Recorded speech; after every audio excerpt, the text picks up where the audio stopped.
ਸੋ ਬਹੁਤ ਬਹੁਤ ਸਵਾਗਤ ਹੈ ਇਸ ਬੁਲੇਟਿਨ ਦੇ ਵਿੱਚ। ਔਰ ਸ਼ੁਰੂਆਤ ਕਰਦੇ ਸਭ ਤੋਂ ਪਹਿਲਾਂ ਸੁਮੇਧ ਸੈਣੀ ਤੋਂ। ਸੁਮੇਧ ਸੈਣੀ ਦੇ ਨਾਲ ਜੁੜੀ ਵੱਡੀ ਖਬਰ ਇਸ ਵੇਲੇ ਦੀ ਸਾਹਮਣੇ ਆਈ ਹੈ। ਹਾਈ ਕੋਰਟ ਦੇ ਵੱਲੋਂ ਸੈਣੀ ਨੂੰ ਨੋਟਿਸ ਜਾਰੀ ਕੀਤਾ ਗਿਆ। ਪੰਜਾਬ ਸਰਕਾਰ ਦੀ ਰਿਕਾਲ ਪਟੀਸ਼ਨ ਤੇ ਇਹ ਨੋਟਿਸ ਜਾਰੀ ਕੀਤਾ ਗਿਆ। ਸੈਣੀ ਤੋਂ 7 ਅਕਤੂਬਰ ਤੱਕ ਦਾ ਜਵਾਬ ਮੰਗਿਆ ਗਿਆ। ਗ੍ਰਿਫਤਾਰੀ ਰੱਦ ਕਰਨ ਦੇ ਮਾਮਲੇ ਦੇ ਵਿੱਚ ਸਰਕਾਰ ਨੇ ਰਿਕਾਲ ਪਟੀਸ਼ਨ ਪਾਈ ਸੀ। ਸੋ ਹਾਈ ਕੋਰਟ ਦੇ ਵਿੱਚ ਸੁਣਵਾਈ ਦੌਰਾਨ ਸਰਕਾਰ ਦੇ ਵਕੀਲ ਨੇ ਕਿਹਾ ਕਿ ਸੈਣੀ ਦੀ ਗ੍ਰਿਫਤਾਰੀ ਬਿਲਕੁਲ ਜਾਇਜ਼ ਹੈ।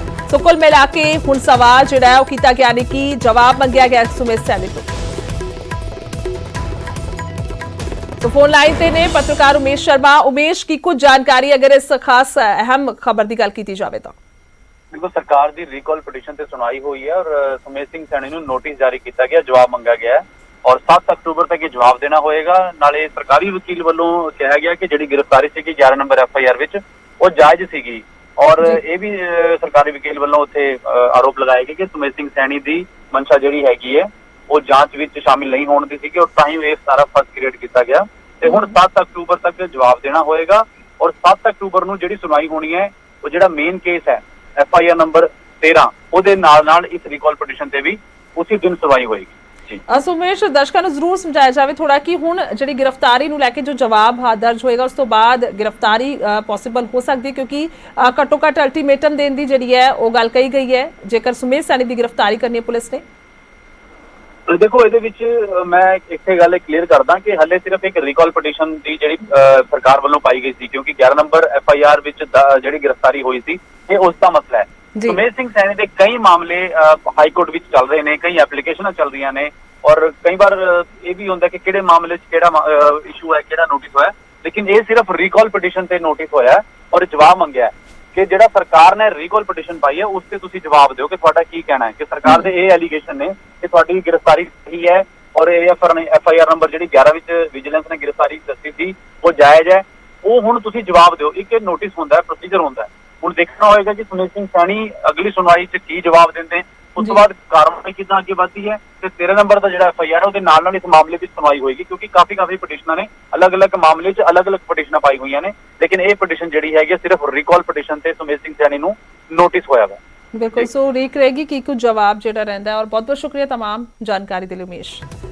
सो वड्डी खबर तो दस रहे हैं साबका DGP सुमेध सैनी दे नाल जुड़ी है अहम खबर है। हाई कोर्ट ने सैनी नूं नोटिस जारी किया है और पंजाब सरकार की रिकॉल पटिशन ते नोटिस जारी होया। पंजाब सरकार दे वल्लों रिकॉल पटिशन पाई गई सी और जो गिरफ्तारी नूं लैके, क्योंकि एक दिन की गिरफ्तारी हुई सी, एक रात ही सिर्फ बैरक दे विच रहे सन सुमेध सैनी। उस तो बाद अगले दिन रात नूं जिहड़ी है वो जमानत हो गई सी और कुल मिला के गिरफ्तारी नूं लैके सवाल ये कि 7 दिन पहला घट्टो घट्ट दसना जरूरी हैगा सुमेध सैनी होरां तक और उन्हां दे वकील तक जानकारी होनी चाहिए है, तां उस तो बाद गिरफ्तारी हो सकती है।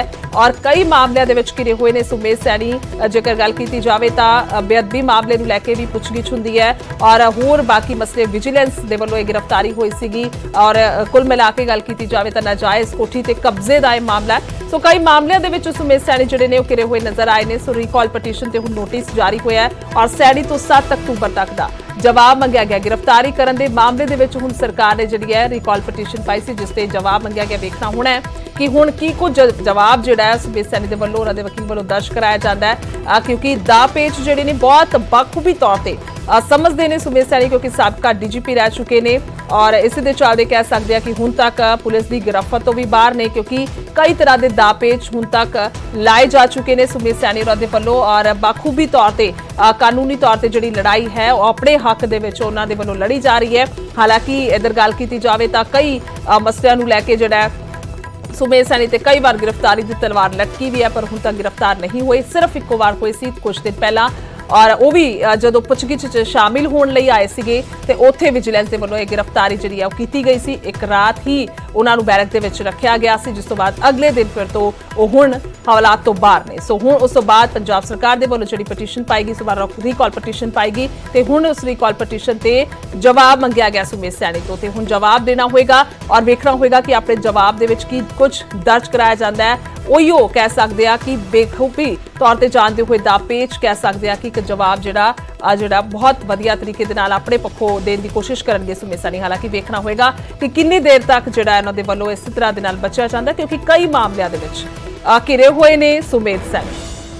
अगे वधांगे ते हुण किसान अंदोलन की गल करांगे। किसान अंदोलन दे नाल जुड़ी वड्डी खबर है। सुप्रीम कोर्ट ने धरना हटाउण दी पटीशन ते सुनवाई तो इनकार कर दिता है। इस वेले दी वड्डी खबर तुहानूं दस रहे हैं, सुप्रीम कोर्ट ने धरना हटाउण दी पटीशन ते सुनवाई तो इनकार कर दिता है। सोनीपत दे स्थानक लोकां ने पटीशन दाखल की सी। वड्डी खबर, सिंह बॉर्डर ते चल रहे किसान अंदोलन करके दरपेश मुश्किलां दा हवाला दिता गया सी, पर सुप्रीम कोर्ट दे वल्लों सुनवाई तो इनकार कर दिता गया। 9 महीने हो गए ने किसानां नूं उत्थे धरने ते बैठे हुए।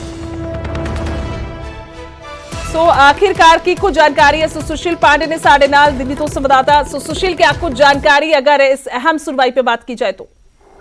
देखिए, सुप्रीम कोर्ट में जो सुनवाई हुई उसमें ये बात कहा गया कि सोनीपत के दो फिलहाल रेजिडेंट्स थे जिन्होंने सुप्रीम कोर्ट में अर्जी दाखिल करके ये कहा था कि जो सिंधु बॉर्डर पर तमाम जो किसान बैठे हैं उनकी वजह से फिलहाल हरियाणा में जिन तमाम रेजिडेंट्स को आना होता है उससे काफी दिक्कतों का सामना करना पड़ता है। लिहाजा अगर सुप्रीम कोर्ट इस मामले में कोई आदेश जारी करे और हाईवे का एक साइड खोल दिया जाए तो काफी आसानी होगी। बहरहाल सुप्रीम कोर्ट ने इस पूरी अर्जी पर सुनवाई करने से इनकार कर दिया है। सुप्रीम कोर्ट ने याचिकाकर्ता से ये कहा है कि वो बेहतर है कि वो पंजाब हरियाणा हाई कोर्ट में अप्रोच करें, क्योंकि पंजाब हरियाणा हाई कोर्ट अपने ऑफिसर्स को और अथॉरिटी और डिस्ट्रिक्ट मजिस्ट्रेट को इस मामले में आदेश जारी कर सकता है। हालांकि याचिकाकर्ता की तरफ से ये भी कहा गया कि सुप्रीम कोर्ट ने उत्तर प्रदेश में जो गाजीपुर बॉर्डर पर किसान बैठे हैं उनकी याचिका पर सुनवाई करते हुए अहम आदेश जारी किए थे, लेकिन फिलहाल भी सुप्रीम कोर्ट ने ये कहा है कि इस पूरे मामले में कहीं ना कहीं हाईकोर्ट को ही अप्रोच करना चाहिए और इसीलिए याचिकाकर्ता को हाईकोर्ट अप्रोच करना चाहिए। तो देखना बेहद अहम होगा कि याचिकाकर्ता फिलहाल इस पूरे मामले को लेकर हाईकोर्ट अप्रोच करता है या नहीं, लेकिन फिलहाल सुप्रीम कोर्ट ने इस पूरे मामले में किसी भी प्रकार से कोई आदेश जारी करने से मना कर दिया है। बिल्कुल सुशील, क्योंकि बात की जाए सुप्रीम कोर्ट में कई मामले किसानी आंदोलन को लेकर चल रहे हैं। अगर बात की जाए तो ये मामला भी उनके याचिकाधीन है कि आखिरकार यहाँ पर इतनी देर तक धरना नहीं लग सकता, सो उसके लिए सरकार से जो है वो बातचीत चल रही है। इसके अलावा अगर बात की जाए तो खेती कृषि कानून है जो उनको लेकर भी रद्द करना है नहीं, उसके लिए भी सुप्रीम कोर्ट ने रोक लगा रखी है। लेकिन अगर इस मामले की बात की जाए तो साफ तौर पर यहाँ पर जो सुनवाई से इनकार कर दिया, तो कह सकते हैं कि किसानों के हक में ये कहीं ना कहीं कुछ फैसला या सुनवाई होती हुई नजर आई है।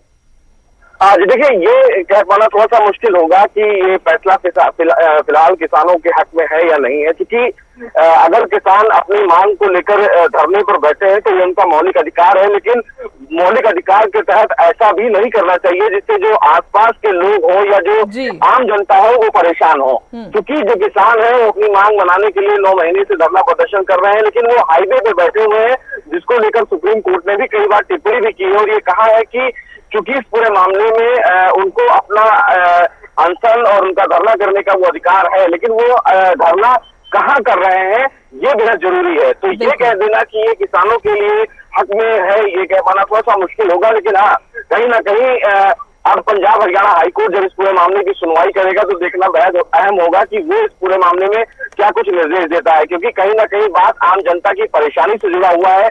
दोनों हाईवे अगर जाम है तो जनता परेशान हो रही है और इस परेशानी को भी अगर किसान आंदोलन के तमाम जो वरिष्ठ नेता हैं वो समझें तो कोई पर्याप्त जगह पर अपने आंदोलन के लिए बैठ सकते हैं, जिससे जनता भी परेशान ना हो और जो उनकी मांग है वो सरकार तक पहुंचे। ठीक है, बहुत बहुत शुक्रिया सुशील।